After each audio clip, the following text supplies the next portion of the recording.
This presentation is an overview of key parameters and metrics. It is an ambitious presentation. We are going to do in the next hour what we normally do in about 3 days during our workshop. So obviously, this will be kind of a high-level view.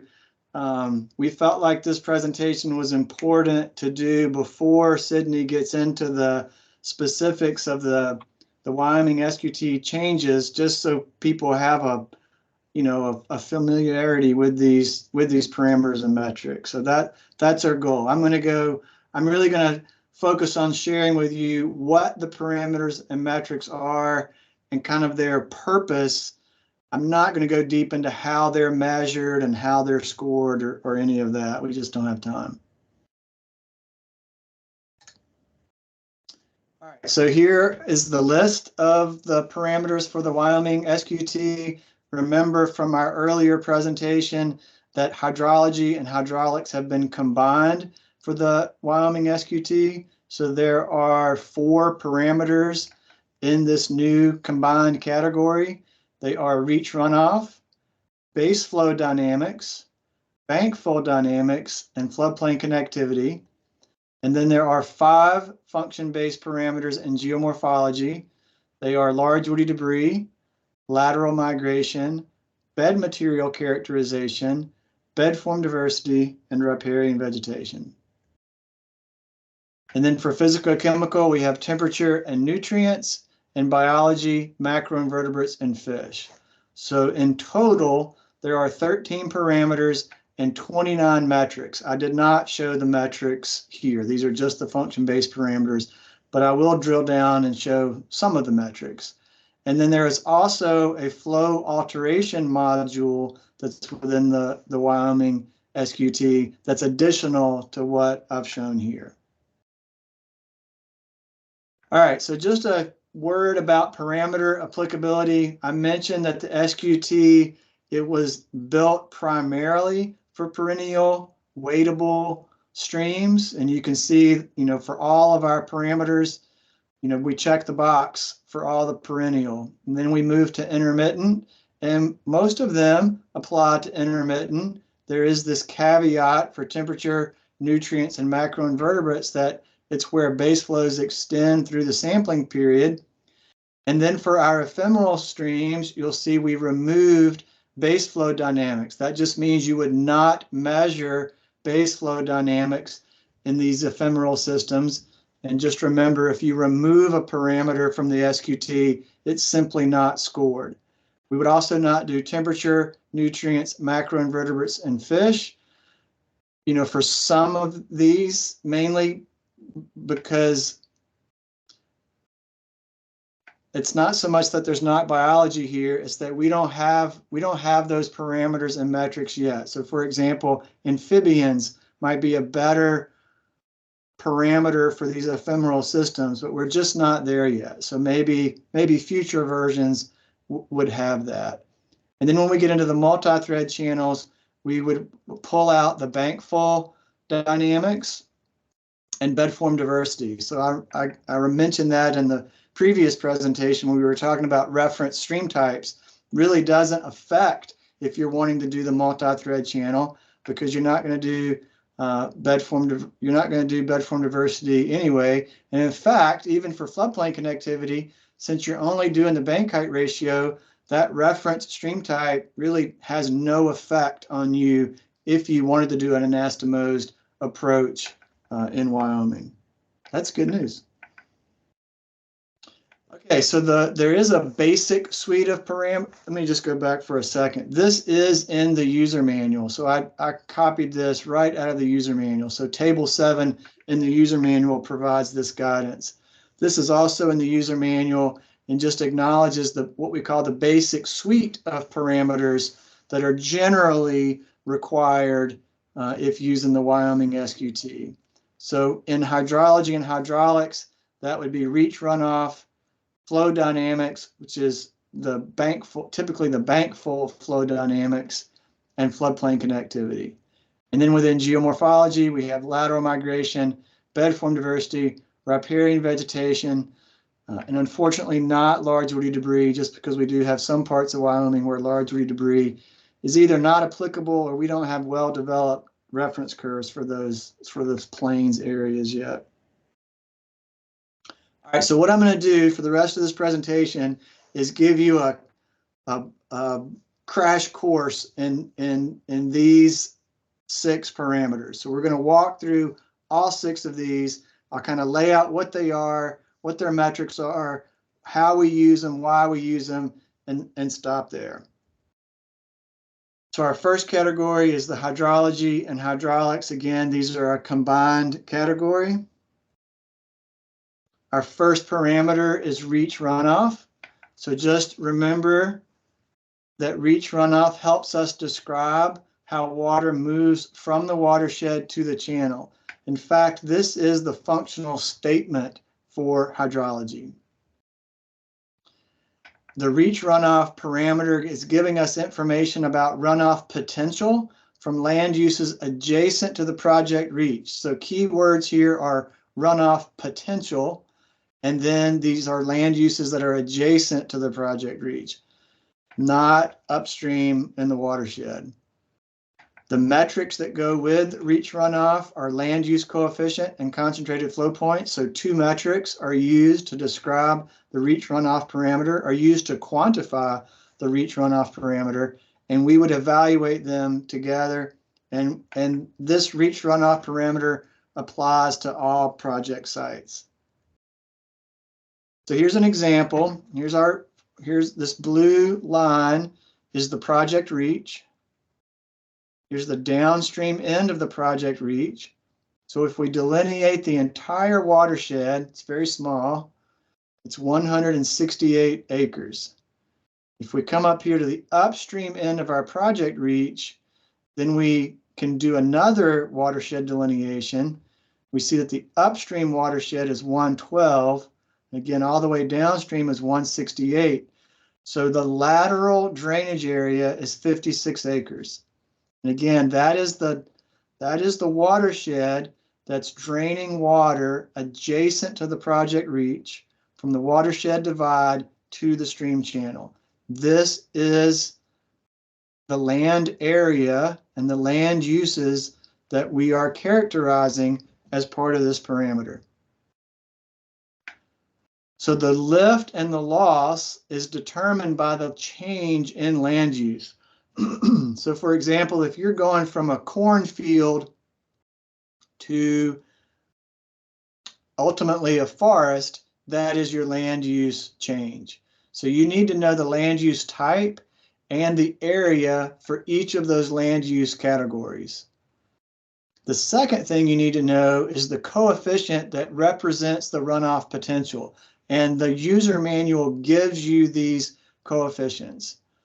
The product of the runoff potential, this coefficient, times the land use acreage is the land use coefficient. That's the metric that we are using for this parameter, one of the metrics. And so really the part that you need to do, most of this is desktop, is figure out that lateral drainage area, figure out the land use categories, and then go to your user manual to get the land use coefficients. And this is on page 91 of the user manual. To give you a picture view of how this plays out, here's a little stream reclamation project from Alaska. So the reclamation work has just been completed in the channel in the riparian area. This was a mine site, a placer mine site. And so they have regraded much of the lateral drainage area. Some of the lateral drainage area is intact. The watershed divide on the right is here. The watershed divide on the left is way off the picture. So you're not seeing all of the lateral drainage area, but the disturbed area stops, just off the slide a bit.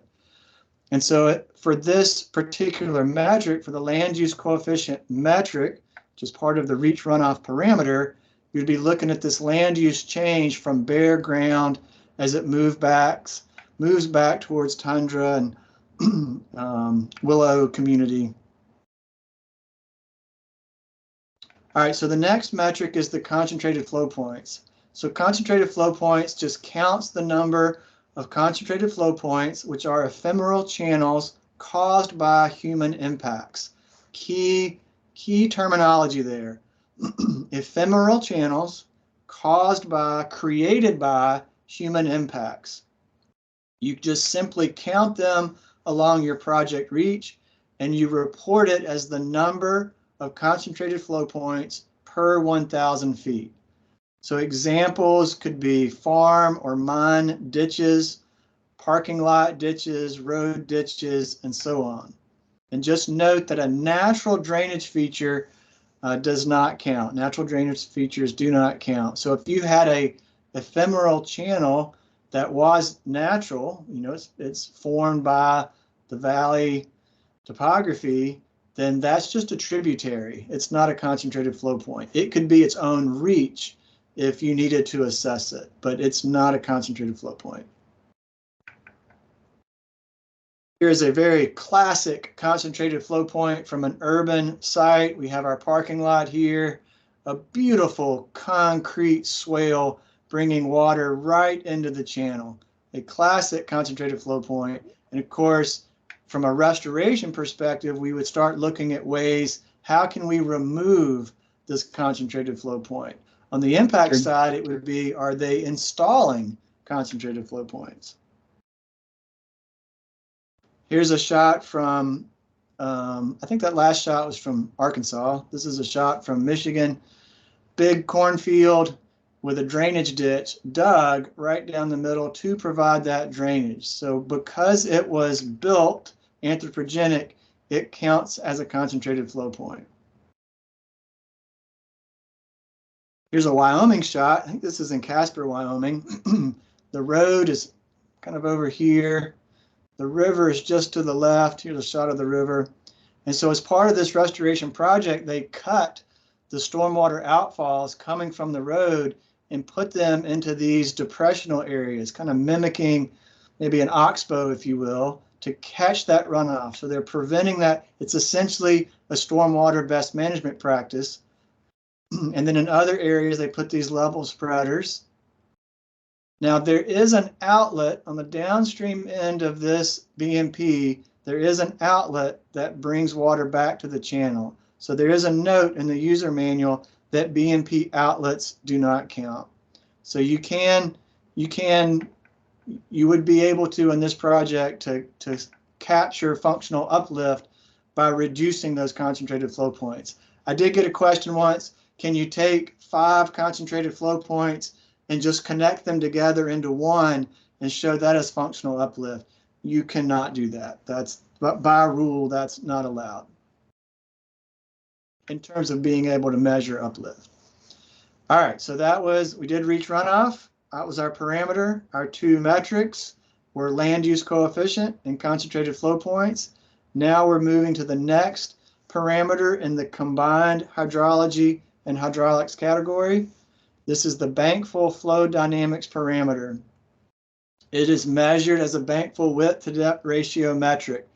I know we have people kind of spread out across the country who are participating in this webinar, and so some of you from more eastern SQTs may recognize this metric as being part of the aggradation ratio in some SQTs, but newer SQTs, this metric is being moved into hydraulics as part of a bankful flow dynamics parameter. It's still measuring essentially the same thing. It primarily measures the risk of aggradation from an observed over expected method. So I'll just kind of walk you through an example. Here's a site that was mined. And so the bankful, you can see a channel here. That's kind of a base flow width. The bankful width actually spans the full width of this valley. So it's a very high bankful width, a very high width depth ratio, which in part is one reason that you're seeing a lot of aggradation in this valley and in the channel. So expected So that was observed. That would give you your expected width to depth ratio. Next, that gave you your observed width to depth ratio. Next, we need the expected width to depth ratio. And this can come one of two ways. Ideally, if you have a reference reach nearby, super ideally would be upstream or downstream. You've got a reference reach. Go measure that width to depth ratio and use that for expected. If you're one of those poor souls that are working in a watershed and the whole watershed's trashed, you don't have a good reference reach upstream or downstream or anywhere in that watershed, you could use the width and mean depth from a regional curve. If you don't have regional curves, then you need to go develop regional curves. But those are the two options. Use either a reference reach or the width and mean depth from the regional curve. Preference is to the reference reach. So once you have that, then you can do the math. So the observed bankfull width to depth ratio for the site that I just showed you was 111. The width was 166 feet. The depth was 1.5. That is a huge width to depth ratio. The expected, and from here I just used the regional curve to give you that example. So this is the width and mean depth from the regional curve. That would give you a width to depth ratio of 19. So that width to depth ratio state, which is our metric, is the observed, 111, divided by the expected, 19, equals 5.8. And that would yield on a reference curve a not functioning value. Again, 111 is a huge width to depth ratio. So for this one, I am showing the reference curve because there's a little bit of a twist to this reference curve. I mentioned that this metric was primarily used for aggradation. That is true. That is this limb of the reference curve, so that as you move from the 1, so a 1 means your observed equals expected, you're increasing the width to depth ratio over what's expected, your risk of aggradation is going up. By the time you get to about 1.7 or so, your risk of aggradation is very high. Therefore, the functional capacity is 0. It is generally, I showed before, we generally like to see, or we certainly don't dislike seeing, width to depth ratios decrease. From a stream evolution perspective, that can be a positive change, except for when the stream is incising. And so if the width to depth ratio is going down because the bed of the stream is lowering, that would be a negative response. That would be degradation. So this metric can assess aggradation with the orange line and degradation with the blue line, but we recognize that it only is degradation if the bank height ratio is increasing. So the Wyoming SQT has this sort of built into the programming that this curve only gets used if the bank height ratio is over 1.2. And that acknowledges that the stream is incising. Okay, we're moving right along. So we've done 2 parameters. Our next parameter is floodplain connectivity. It is generally the favorite parameter of all SQT parameters, and most of us would claim that it's probably the most important parameter that we have within the SQT. It kind of drives many of the other functions and parameters. And so floodplain connectivity helps us understand how water moves in the channel, on the floodplain, and through sediments. So this is the functional statement for hydraulics. So we're kind of moving from the hydraulic, well, last parameter was in hydraulics as well, but doesn't matter so much for Wyoming because they're combined. So here's a little kind of a bankfull flow and then water getting out and spreading onto that floodplain.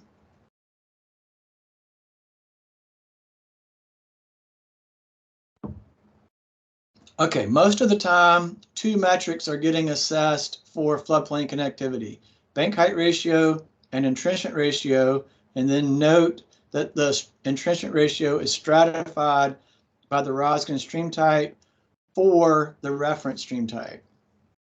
We do have a new metric now for Wyoming, which is a percent side channels. So I'll go over each of these three metrics for our floodplain connectivity.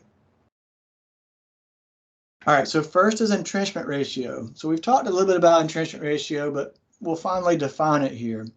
So entrenchment ratio is the flood-prone width divided by the bankful width, and flood-prone width is measured at a stage that's 2 times the bankful max depth. So if our bankful was 2 feet, then we would come up 4 feet, and then we would carry that elevation out until it hit ground on both sides. We measure that width, flood-prone, that is the flood-prone width, and we know our bankful width. So flood-prone width divided by bankful width is entrenchment ratio. The next metric is the bank height ratio. So bank height ratio is really a direct measure of incision. It's a more direct measure of incision than the entrenchment ratio is. So here we still need to know bankful. So we would start here at the Thawag, figure out our bankful max depth, and then come from Thawag up to the lower of the 2 bank heights, record that as the height of the low bank, and the ratio is just the height of the low bank divided by the max bankful depth. So what we really want to see is a bank height ratio of 1. That means all flows greater than 1 are going to inundate a bankful bench or a floodplain, but it does not tell us once it does that how far water can spread. So that's where the entrenchment ratio is handy. It says, okay, your bank height ratio may be 1 or 1.5. You're hitting a floodplain or flood-prone area. Now, how far will it go? And that's what the entrenchment ratio does. So I'm just going to give you some picture examples so you can kind of see how bank height ratio and entrenchment ratio work together. So here's a stream restoration project. It's built where the top of bank is bankful. So bank height ratio is 1. And then when the big hurricanes come, it can spread that water out over a very large unconfined alluvial valley. So in this example, bank height ratio is 1, entrenchment ratio is 10. The reference stream type here is an E, and so this would be functioning. So here's a colluvial valley, more of a mountain environment, V-shaped valley up here, opening up into a colluvial valley. The bank height ratio is still 1, same bank height ratio here as the former picture, but a much, not really a floodplain at all, right? Just some bankful benches, flood-prone area. That is what you would naturally see in a colluvial valley. So the entrenchment ratio is only 1.8, but that is still functioning because it's the appropriate entrenchment ratio for this valley type. So here's an urban example. So in this example, the existing stream type is an F, but the reference stream type is a C4. So now we have a bank height ratio that's greater than 2. This bottom line is bankful, sort of the scour line here.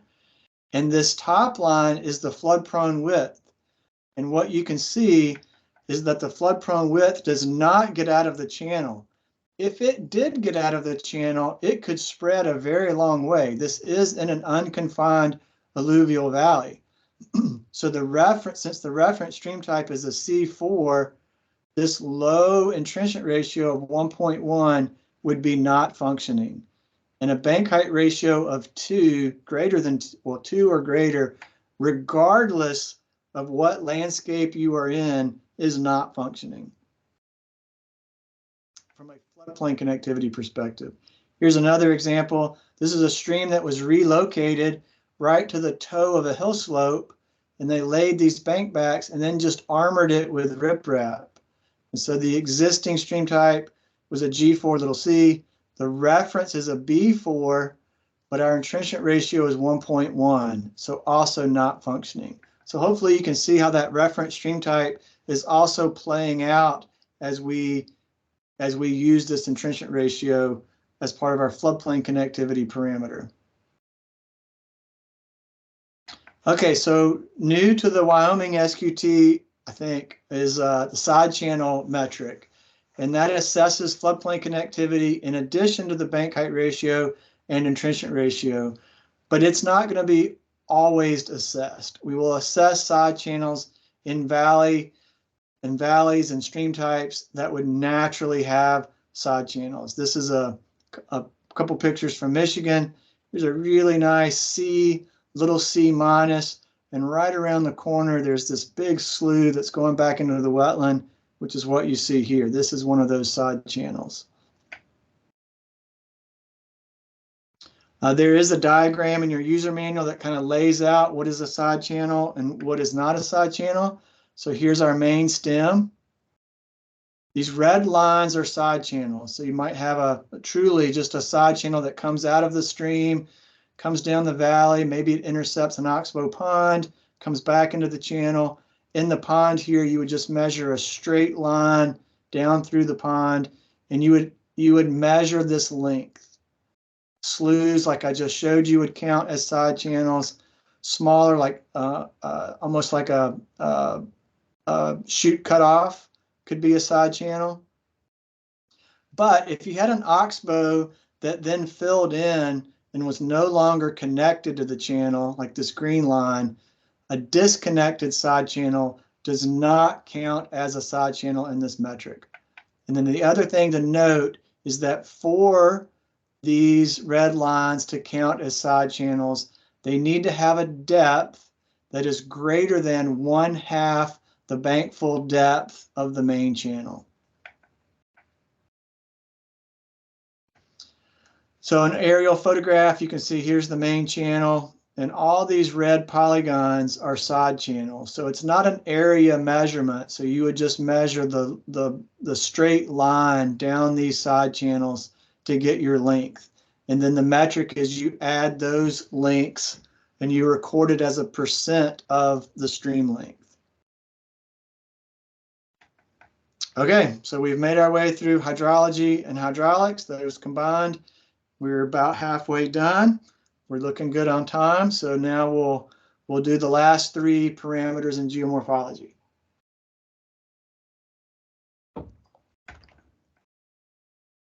All right, so just kind of remember that functional statement. So these are parameters and metrics that help us understand the transport.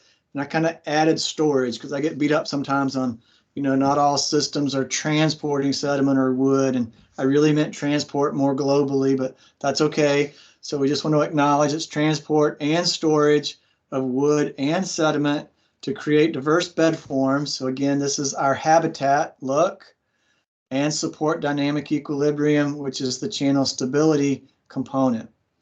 So we have 3 parameters to review: lateral migration, bed form diversity, and riparian vegetation.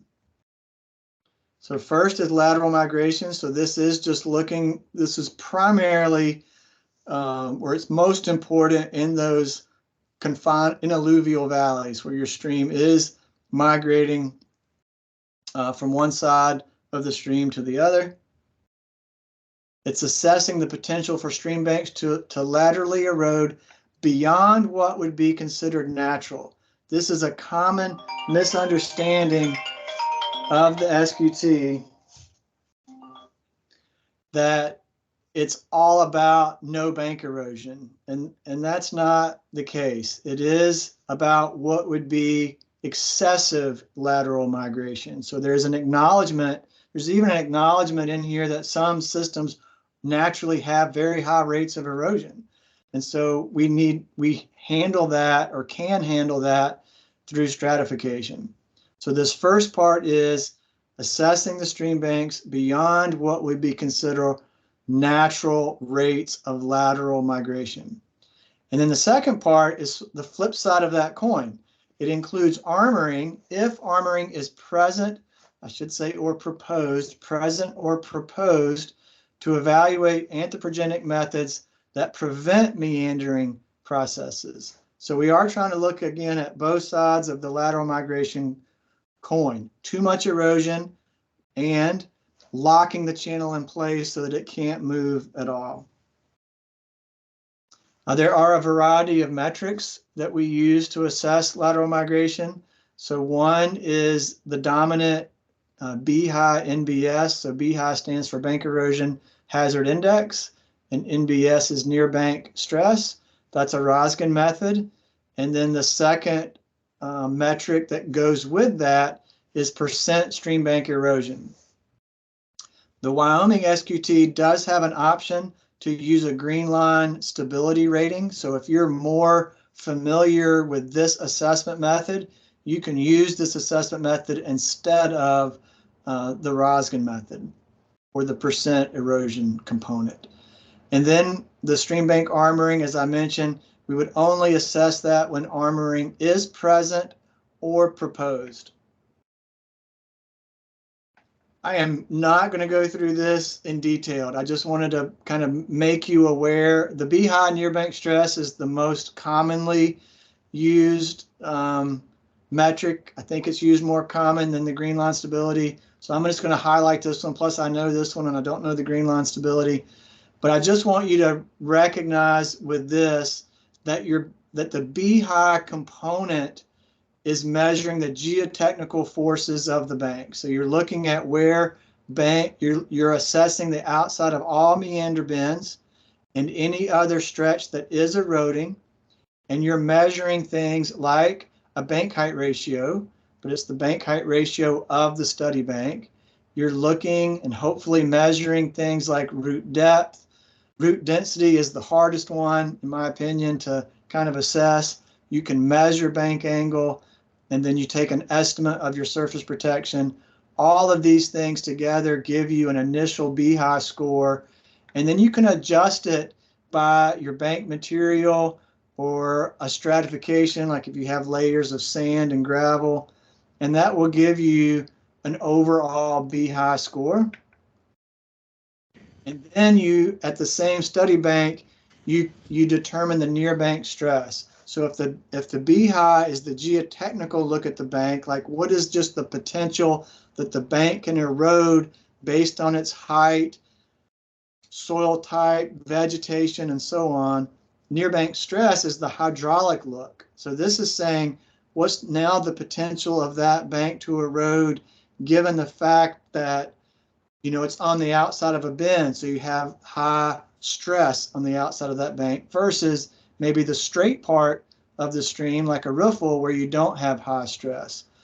So that's one thing I like about the BHI near bank stress method is that it's giving you both a geotechnical look and a hydraulic look at that bank. I have found that the assessment methods that are purely visual overestimate bank erosion potential because most of those are simply if the bank is bare, it's eroding. And in this assessment, that's not necessarily the case. You could have a bare bank, but if it's all clay, then it has a very low erosion potential. And then this kind of, again, gives us a more full picture of that erosion potential. I'm not going to go through this in detail, but there are 7 different methods that you could use to assess near bank stress. Okay, just kind of some pictures to reinforce what this lateral migration is doing. This is near Pinedale, Wyoming, and believe it or not only is this on the same stream reach, this is the right meander bend, and then immediately downstream on the left, this is the left meander bend. And so one thing this metric is doing is obviously this is a not functioning bank. This is eroding into a terrace. So our BHI near bank stress is extreme, and the BHI is extreme, the near bank stress is very high, and the bank above there is in the floodplain. So the bank heights are very low. We have a low BHI and a high near bank stress. So that's functioning. This is not functioning. And so the tool is kind of set up to be able to show that when you do a restoration project and you can pull a stream off of a high eroding terrace and put it back into a floodplain, you'll see a lot of functional uplift in that lateral migration parameter. Here's a shot from near Colorado Springs where we have an outside meander bend. So this would be assessed using B-high near bank stress as an example. But the second metric is the percent of erosion. So I just wanted to point out that in the user manual, the percent erosion is you add the links of all of the B-high near bank stress scores that are, quote, actively eroding. And so you need this table from the user manual in order to do that percent erosion calculation. If you have any low B-high, regardless of near bank stress, it's not considered eroding. Moderate and very low is not eroding. Moderate, low, and then a high B-high, but a very low near bank stress also would not be considered eroding. So you would not include these categories in your percent erosion calculation. Okay, so the last metric under lateral migration is armoring. So armoring is any rigid, human-made stabilization practice that permanently prevents lateral migration processes. Again, it's the other side of the coin. There are some exceptions. So there's a lot of discussion with the technical team of, okay, what's armoring, what's not armoring. So the Wyoming technical team said if we have toe protection, toe wood, bioengineering, that does not count as armoring. These would be considered more natural methods to create an appropriately stable bank. But things like riprap, gabion baskets, concrete, other engineered materials that prevent migration would count as armoring. Okay, second to last parameter is bed form diversity. So bed form diversity assesses the condition of in-stream habitat. So it's the riffle pool sequence. And we have three metrics to describe bed form diversity: pool spacing ratio, pool depth ratio, and percent riffle. And then that functional capacity, especially for pool spacing ratio, is stratified by Roskin stream type. So I'll walk through each of these. So the pool spacing ratio, generally we measure that from a profile, or you can measure it directly in the channel. It is the distance from the deepest part of one pool downstream to the deepest part of the next pool. And you just continue to do that. You take this pool spacing and divide it by the bank full width to get a pool spacing ratio. I was going to talk about kind of pool spacing in unconfined alluvial valleys along with percent riffle with a picture. So here's a picture of this is an E stream type, would apply to both C and E. So we've got this meandering stream.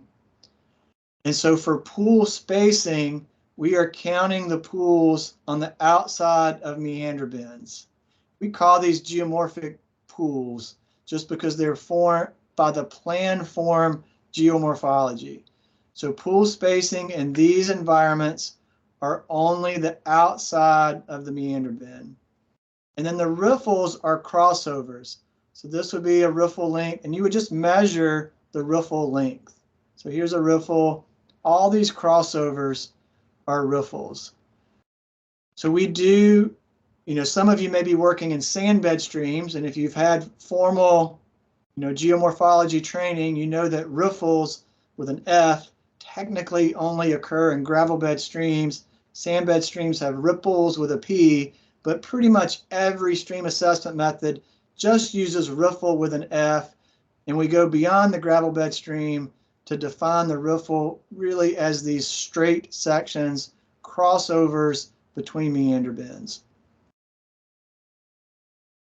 So here are steeper systems. These are step pool channels. This is a Wyoming shot. You can see this beautiful cascade coming into this big plunge pool. Here's a step. There's another pool downstream. So this pool is being formed by scour that comes from the cascade, but also backwater that comes from the downstream step. So in these environments, pool-to-pool spacing is from the deepest part of these pools downstream to the deepest part of the next pool. Little micro pools that might form in a cascade are not counted with pool-to-pool spacing. There's quite a bit of description in the user manual between what a geomorphic pool is and what a significant pool is. I can't get into that detail today, but do take a look at that. It will help you kind of parse out when you do pool-to-pool spacing and when you do not.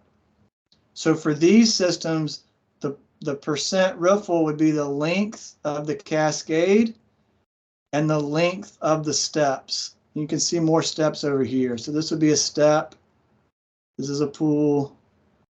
This is kind of a cascade here. This whole features a cascade with a step on the downstream end of the cascade. So very large geomorphic pools that are included with the pool-to-pool spacing. And again, these things are stratified. In Wyoming, percent riffle is, I believe, stratified by slope instead of stream type. And then the final metric is pool depth. So here you might have to get, your chest waders or even a dry suit and go hunting for the max pool depth. It is a bankful max pool depth. So when you see them sticking their rods in here, they've got to find the depth from the bottom of the stream up to bankful. This is a stream restoration project and outside of Jackson Hole. This is in Michigan, where it takes a dry suit to find that max pool depth. This picture is the same picture as this. And so the pool depth is the bankful pool depth divided by the mean riffle depth. So it is a ratio. It's the mean riffle depth from your cross section. And this is spelled out in the user manual. Pool depth is measured in geomorphic pools and in significant pools. So sometimes people misunderstand and they think that we're not assessing all pools. If it meets the criteria for a significant pool and a geomorphic pool, we are assessing it.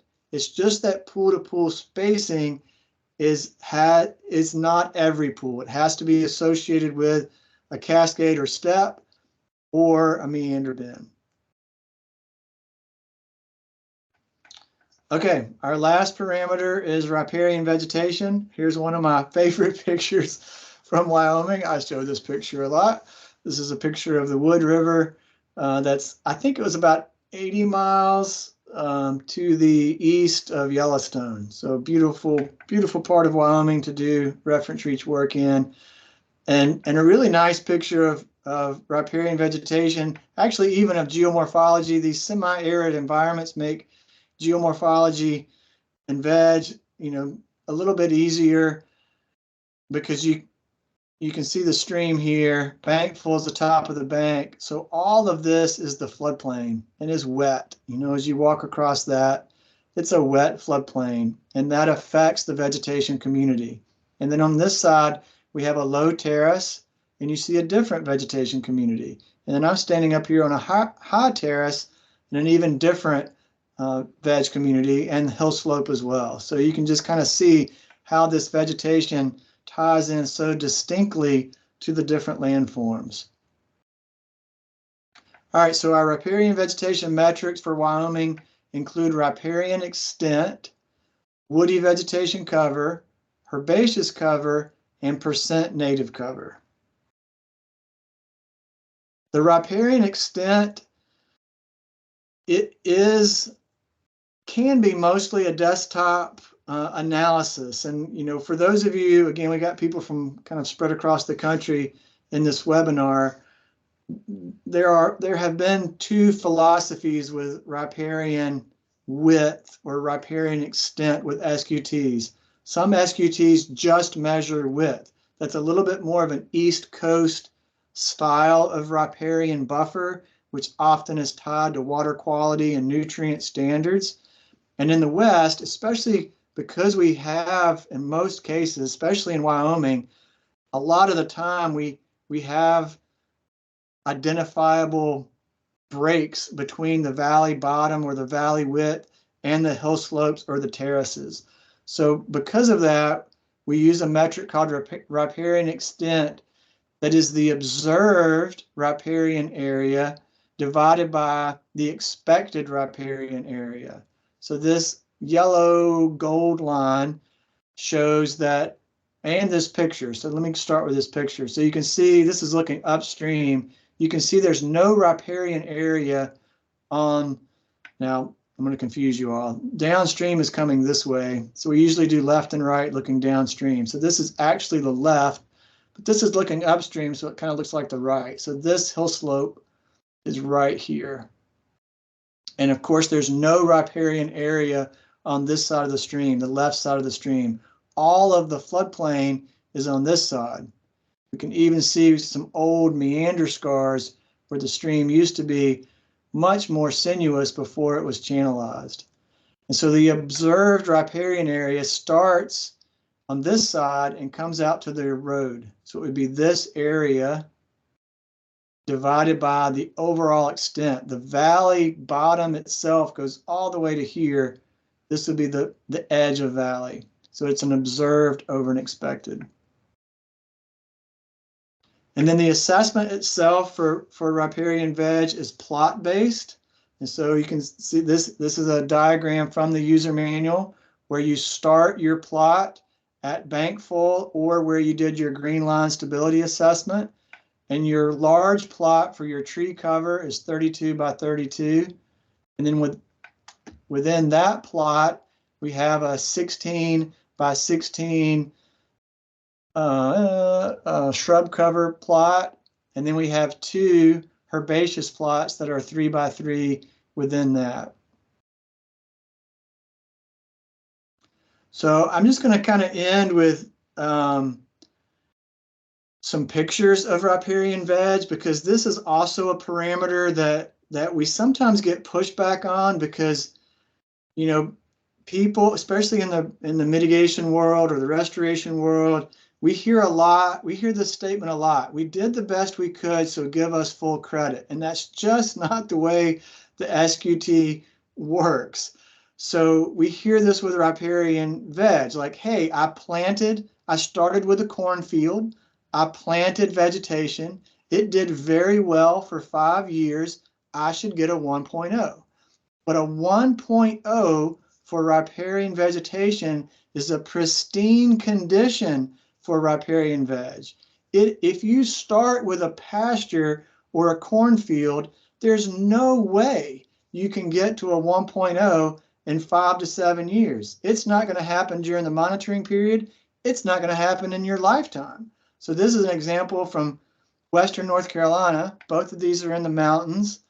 So this, not the greatest picture in the world. There's kind of one line of big trees along the banks. Just on this side, as you get past these trees, it's just open field. It's a hay field. You can see the hay field on the right here. So if this was a stream restoration project, you know, this is Joyce Kilmer Wilderness Area, if you at all familiar with that. These are like 500-year-old trees. This is an old growth forest. That is pristine. You are not going to get there, again, during the monitoring or your lifetime. But it is very important for us to keep that logic in the SQT.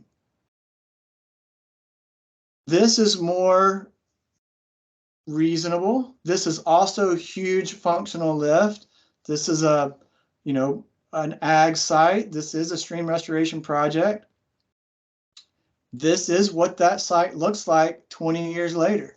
So again, North Carolina, we can grow a lot of trees. So 20 years later, this is starting to look like reference condition, or at least the upper end of functioning at risk. I would be okay with it being the lower end of functioning. It can't be pristine because it's only 20 years old. It needs to be much older.